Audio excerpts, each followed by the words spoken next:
Hello, Mr. Steve. I'm going to try to keep this simple. Um, this is my Telegram page, and this is March 6th. Well, today's the 7th, but this was posted on the 6th. Right here, I'm going to show you a little bit of what I do. Mostly I trade gold, but I trade money as well. So if we open up the gold, this pattern is called a harmonic pattern, and it's called a Gartley, actually. And let's just pull that up real quick just to show you. I trade two separate patterns. One's the Gartley right here, and the other is a channel, and I'll show you what that is. As there's one forming on the Australian dollar and the Japanese yen right now.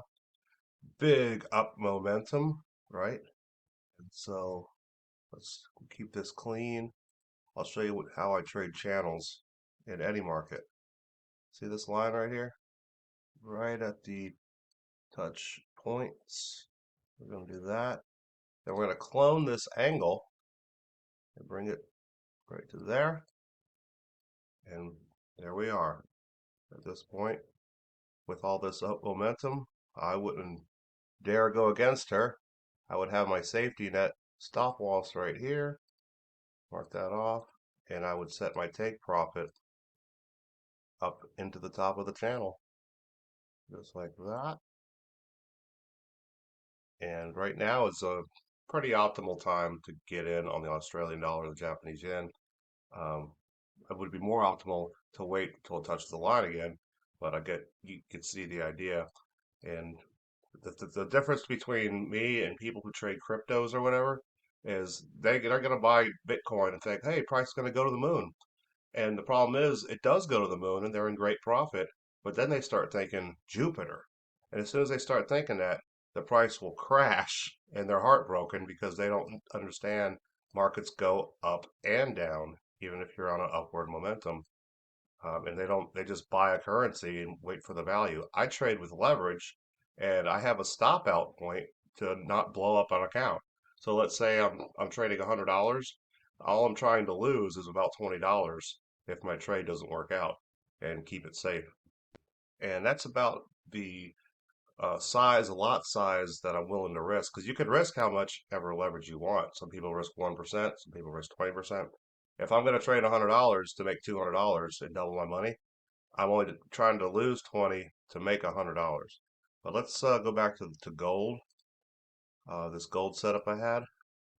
The price was at $5,122 an ounce on the 6th, and right now we're sitting at, you see my entry here at 5122, and here we're up 5,171. So that's like $40 an ounce up in gold. You can see my entry here. And the way this Gartley harmonic pattern works is about 63% from here should be your target range. Anywhere between these two lines, I would close profit and wait for the next setup. And now we're going to move on to, I will show you that my portfolio, this here is Forex, US dollar versus Japanese, Australian dollars versus the Swiss, all the major currency pairs. I basically go through these every day, more times than one, because you got to keep an eye on this stuff to watch for your setups. But there's about 27 of them I monitor. And so Forex moves a little slower than gold, but it's much more stable. But even so, I'm going to switch over to my portfolio I've been building on LinkedIn. And just to show you what I've had going on since about November. This is me. And then if it would load, let's see my posts. It says show all. Okay. Now that Gartley pattern I showed you, this is an ongoing trade right now. This is what I just showed you on the Australian dollar. But this Gartley pattern, if you see this red line right here, this was actually for the euro dollar versus Japanese yen. but I love the Gartley pattern because it's the Pro Tools I use, and I like to use it. It works. So this red line was my entry point. This red line was my take profit. You can see that the Gartley harmonic was activated, and we hit it dead on. Goody gumdrops. So let's see, that was 3 weeks ago. This was gold. Even though gold was rising, people thought I was crazy to sell it, but I saw a divergence pattern going on, and boom, it actually superseded my expectation. This was like last month, about 3 weeks ago. And then oil, this is just a setup. I was looking at a month ago, but it's not really active yet. Um, but I want to emphasize on my channel trading, not the harmonics, but the trading. This is the British pound versus Japan, and basically you see the channel, and we wait till it touches the bottom, and then I think I showed you this when I first started talking to you, but this was a perfect, like literally no drawdown entry. It came up, came back down to my entry point, kind of tricky, but ultimately, boom, went up into profit. Before that, euro dollar versus the Swiss franc, little sell action going on, another channel trade. Here's another gold trade I did. You see my prediction level, these two green boxes, and this is before and after. Target hit. Um, British pound, Japanese, I think that's above. What was this? See, some of these trades I track them, but I don't like follow through with them because I'm busy and stuff.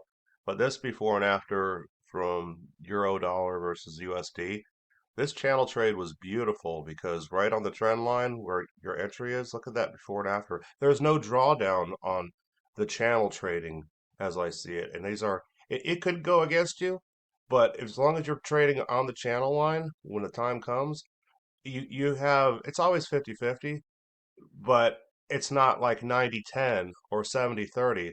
If you're going to enter a trade and have a tight stop loss so you don't lose money, right? You want to have an optimal entry point, and this is what I'm good at. Going back 2 months now. Oh, this was a video actually. 3 months. New Zealand versus the Swiss franc was a sell off the top of this trend line.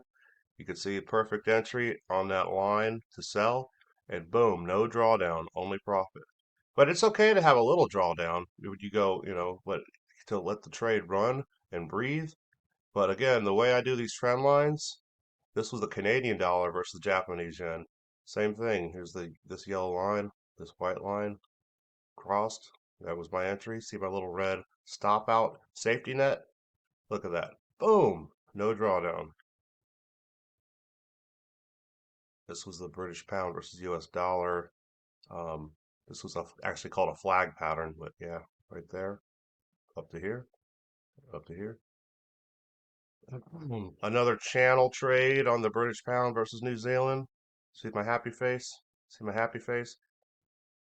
Went up to the top of the channel, right at the top of the channel.